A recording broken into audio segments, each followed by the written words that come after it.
Hello and welcome into a little PHLY Eagles After Dark live from the Xfinity Mobile Studios. Jamie Lynch joined by Mr. EJ Smith. EJ, how are we? I'm doing well. I don't think we can have as much of a profanity-laden exchange as Jalen Hurts and Nick Sirianni did against the Raiders, but no, I'm doing well, feeling good. Yeah, that one made my notes. Yeah, that's the We'll get top of my into that. notes. Yeah. Yeah, but thanks for joining the show. The instant reaction to episode 3 of HBO's Hard Knocks inside the NFC East. I've really been enjoying the series. I have an unbiased love for Hard Knocks, where I feel like it's become less popular in the recent years, but I love the in-season look to it. I think you get some good footage, some good insight into your team, and been enjoying it so far. It was nice to watch an episode, EJ, where they won and they weren't in the middle of a 2-game skid losing to a division rival. So that was a nice little turn of events. Yeah, no, and I think each of the last couple of weeks, it's been an interesting window into what's going on with the team. Like, even as somebody who's in the building as much as I am, like, you don't get access to like meeting rooms and sideline exchanges the way that we do with this show. So no, it definitely helps kind of fill out the picture for me as I try to figure out what's going on with this team. It's been quite a year trying to figure that out.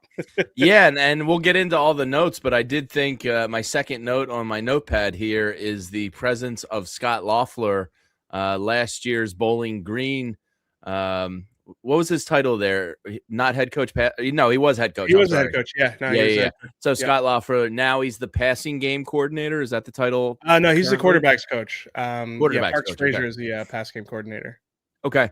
I did find that little tidbit or appearance into Hard Knocks somewhat interesting.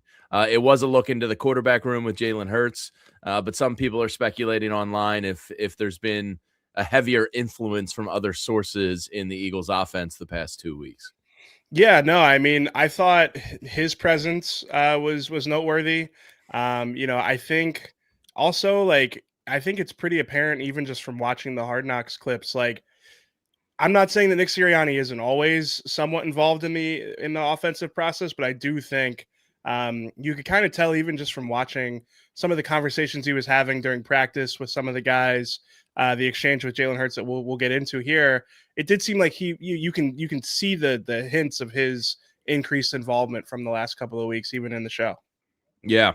The episode kicked off tonight with Sirianni and the team meeting, kind of really leaning into the they and us together thing, the narrative of the fans and media, thinking that the sky is falling, but all they have is each other. So once again, an Eagles locker room, and I guess it's a good thing ultimately, but it's funny that we always end up back here, that it's us against them. Yeah. No, and what's one of the biggest like upsets for this episode, in my opinion, is that there really wasn't much acknowledgement to like the conversation around Jalen Hurts locally. They love to show love to kind of like indulge the like local conversation, some of the local radio stations. And I was really surprised that didn't become a talking point for the episode. There were moderately loud calls for Jalen to get benched last week, and they kind of glossed over that. So no, that surprised me a little bit. But I think, to your point, Scott Loeffler addressing that, Nick Sirianni addressing that, I think they did try and allude to some of the conversation around the team last week.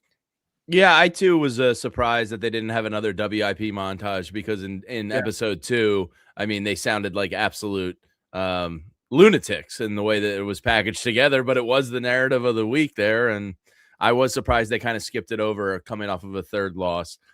Then we got to Saquon Barkley kind of talking in the training bubble with head coach Nick Sirianni about the pass or the rushing attack this year, and kind of what's been the downfall, but they feel kind of comfortable the last 2 weeks in the direction it's heading.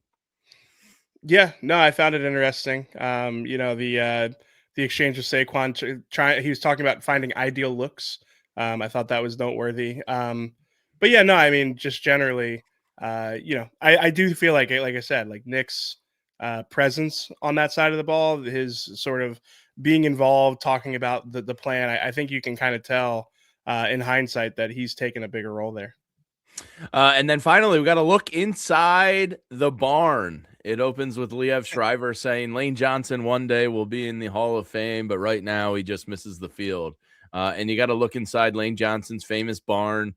Our own Brian Baldinger, friend of the program, graces the walls of the barn over there, as well as some other, I believe Landon Dickerson's up there. Anyway, very cool look inside Lane's kind of rehab and training with his trainer, Gabe. Looked like late at night, barefoot outside over in New Jersey. Kind of cool to see how dedicated he is and how much he's trying to get back here.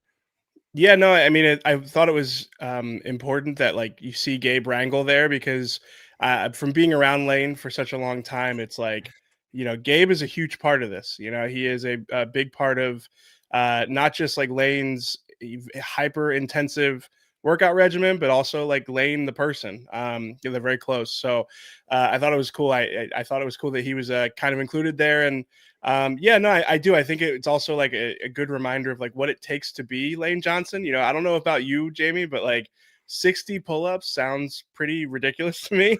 My wife was like, did they just say 60 pull-ups? Like not six, not a more reasonable number. It's not in the cards for me, AJ. I wouldn't even know. I mean, just a total freak of nature. And yeah, there's a lot of work that goes into it. So yeah, I mean, I think a lot of Eagles fans are aware of the bro barn by now, but it is always cool to see it and kind of understand. Like, I did a story last year about like who spends the most money on their body in the Eagles locker room.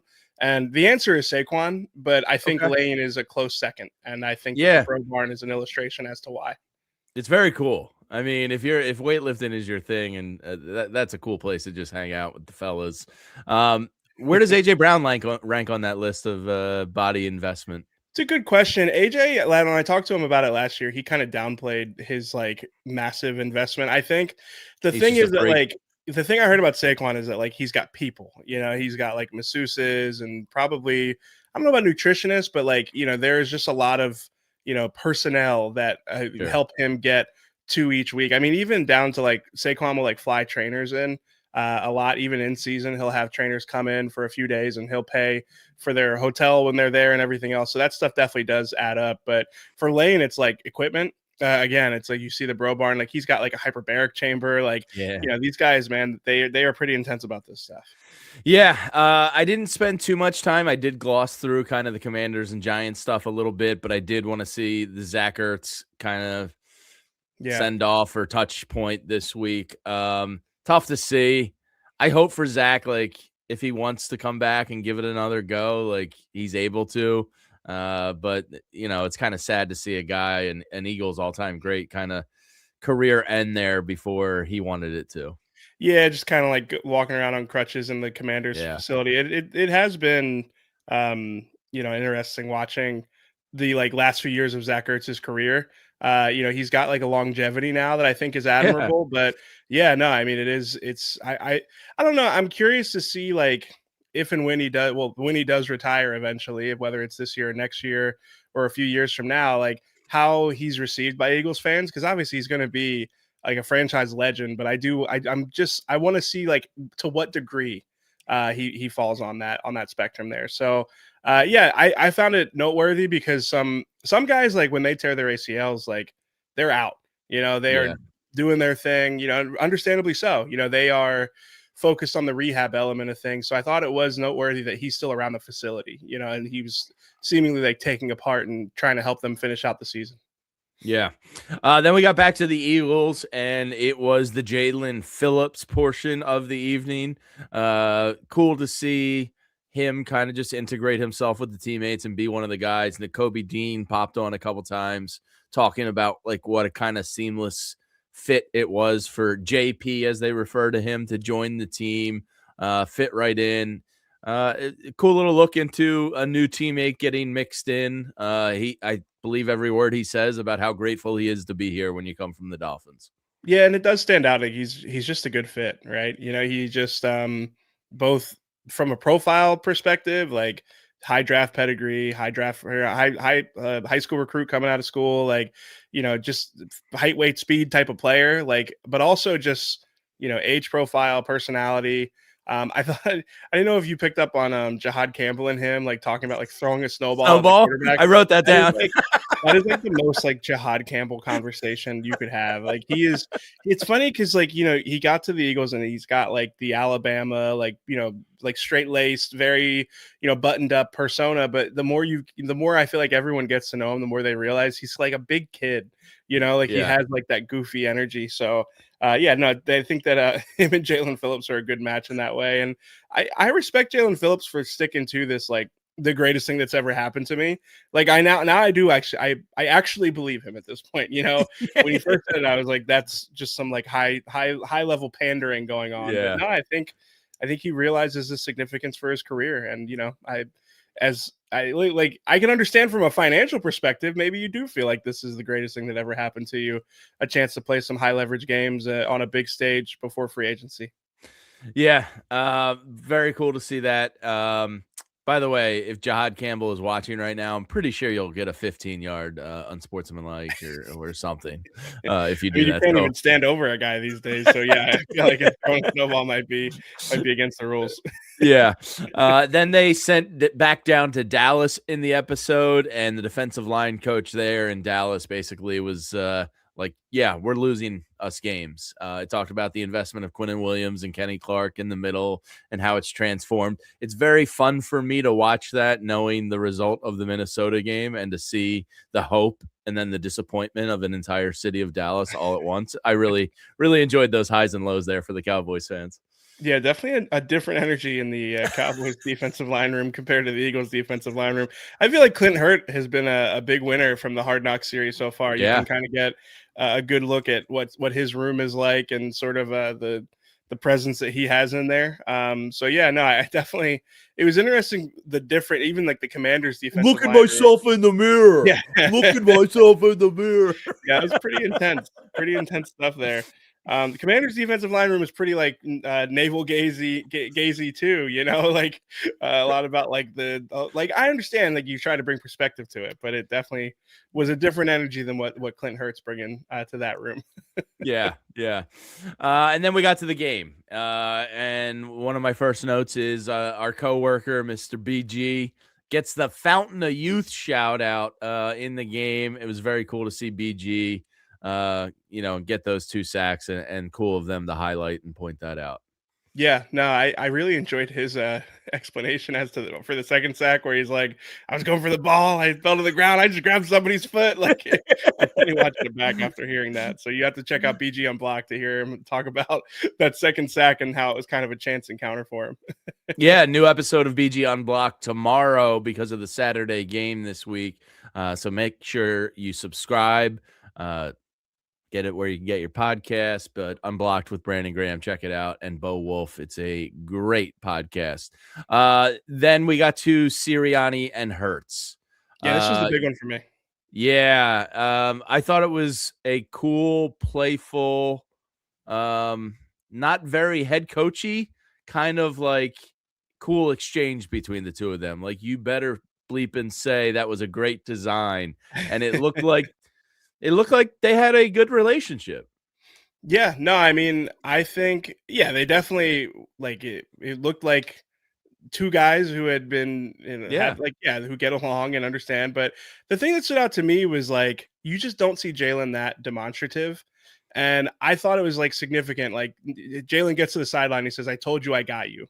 And like, it was almost like the trust to call that play, the trust to, believe that he was going to, because he said, like, I ripped it up the seam. Like, it was like almost like, hey, look, like I can do this. Like we can do this. Right. And I thought as we go through these next couple of weeks where we're really kind of like evaluating on the margins of, games that are against defenses that, aren't the level that the Eagles are going to see in the playoffs. Like the thing that you're going to gain meaning from is stuff like that, where it's like, is this offense playing with a confidence, with a belief, with an identity? And the fact that they had that exchange where Jalen is like, look, I did this, like we can do this. And Nick is saying, you better say it was great design because, the coaching staff, had to put this in, and, them kind of like meeting in the middle, or, just kind of like, having that shared thing there. I did think that was like, if you're like evaluating the Eagles offense over these next couple of weeks, like this is the stuff you want to see.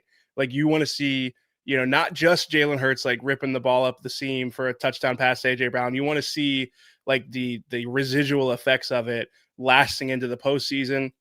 And I thought that exchange did show that. I thought it showed like a confidence in Jalen, what he was seeing out there, what he was able, his ability to make that throw. And again, I think that is why you saw the reaction from him on the field, is because of the fact that I think he knew, he thought he could do it. He was telling him he could do it. And then he finally got to do it on, honestly, the last play for him in that game.